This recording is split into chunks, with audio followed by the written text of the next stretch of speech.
If I got 3 white jerseys around me, somebody's open, and the Warriors were able to capitalize. But again, they didn't do that too many times. There were more good possessions, as J.J. Redick said. The Lakers were able to stack early more good possessions than the Warriors, and it dug them into a hole. Now, we're going to see this graphic here. You see the role players. They stepped up in the month of February. Warriors are just 4-6 in the month of February, Zena. But Melton, Moody, Guy Santos, Brandon Podziemski, he had a couple 15-15 games, and Pat Spencer. They all played their part. But they, without Steph Curry and that 27 points per game, without Jimmy Butler, waiting on Kristaps Porzingis, who only saw him for 17 minutes against the Boston Celtics, it's not enough for the Golden State Warriors as they fell to 4-6 in the month of February. Yeah, the role players have really been so key to the Warriors being able to find some success, whether it's through the wins or just being able to see some movement into what their identity is without Stephen Curry, without Jimmy Butler, without Kristaps Porzingis. And Guy Santos, shout out to him because he has been one of the biggest leaders in what that identity is, which is hustle. Figure it out. Figure out how to play within this system, and that's why he earned that 3-year, $15 million contract extension just by being someone that can distribute the ball when he gets on the floor, that can get into the paint when he needs to, that can find his teammates and always get those 50-50 balls. That's what every single bench player has to do for the Warriors when they get in this game. I'll say this, ugly game from the Warriors, real tough, but shout out to anyone that watches Santa Cruz, because you got to see some of your guys. And we got to see a little bit of, okay, here's the guys, the reserves that the Warriors have brought on. But outside of that, this was a rough one. Yeah, Malachi Leones. We got to see him against the Memphis Grizzlies. We got to see Nate Williams. We got to see some folks. We got to see some guys. Guy Santos, shout out to him. You mentioned the contract, 3 years, $15 million, a player option on that third season. He averaged over 15 points a game in the month of February, over 4 helpers. He got on the glass, and he shot with some efficiency. But it wasn't enough tonight as the Warriors lose 129-101 to the L.A. Lakers. Let's hear from the head coach, Steve Kerr, presented by BMW. How did you kind of assess what went wrong tonight? I thought they were great. They played a fantastic game. They came in here, having lost 3 straight. They were locked in, and I thought getting off to the slow start hurt us because, for us to win right now, it's got to be about energy and winning extra possessions, crashing, forcing turnovers, and we just fell behind like that. And they were playing, with the lead the entire game, and we just couldn't climb back in it. Steve, what is key for you guys to have faster starts? Because it seems like it's been a clear theme recently, the slow starts versus fast starts. Well, defensive mentality is the most important thing. We have to come out with some pop and some energy and at that end of the floor, and just didn't feel like we were as engaged defensively as we needed to be. 12 of 44 from 3. What did you think of the looks you guys got?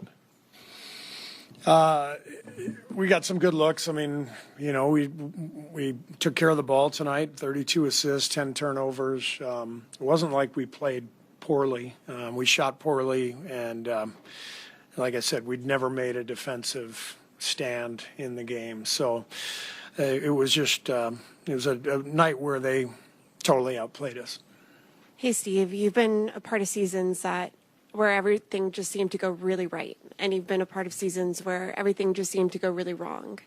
With all of the challenges of this season, what has been your biggest challenge in terms of just trying to keep the ship on course?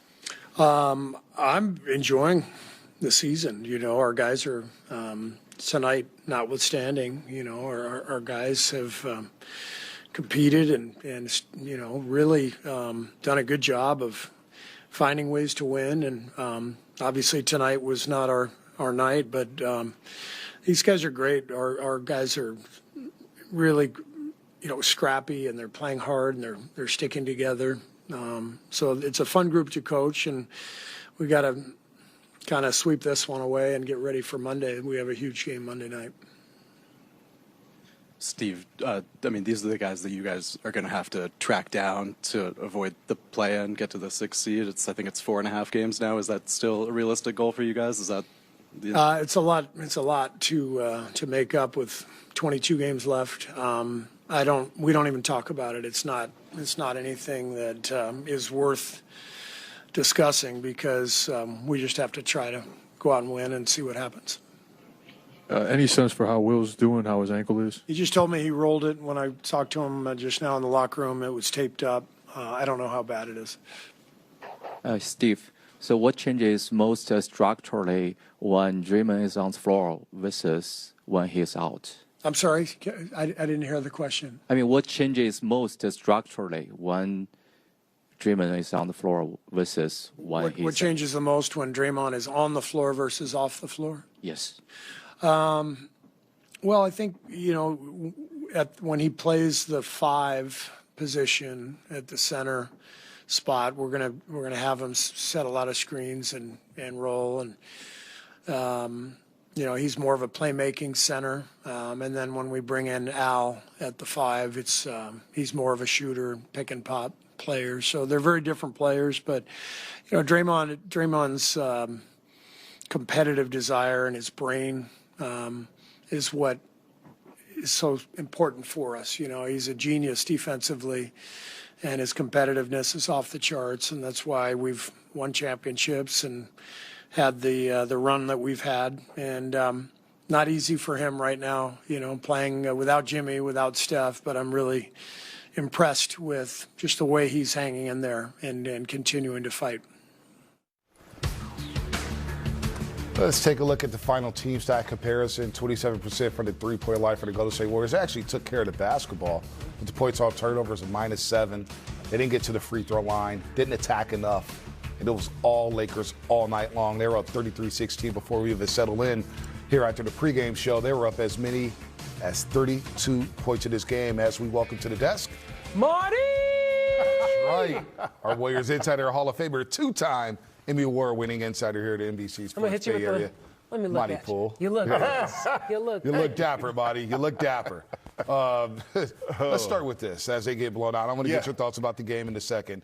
But Steph Curry provided an in-game update with Malika Andrews of ESPN, and he mentioned how he hasn't yet started his on-court work. Yeah. So we're awaiting news tomorrow, but it sounds like we could be a ways away from actually seeing Steph Curry take the floor again. I'm not surprised. I mean, you want to be surprised and say, no, it's feeling really good. I'll be back within a few days. But, when he first was diagnosed with this runner's knee thing, I did a lot of research, and it was like 4 weeks was the minimum.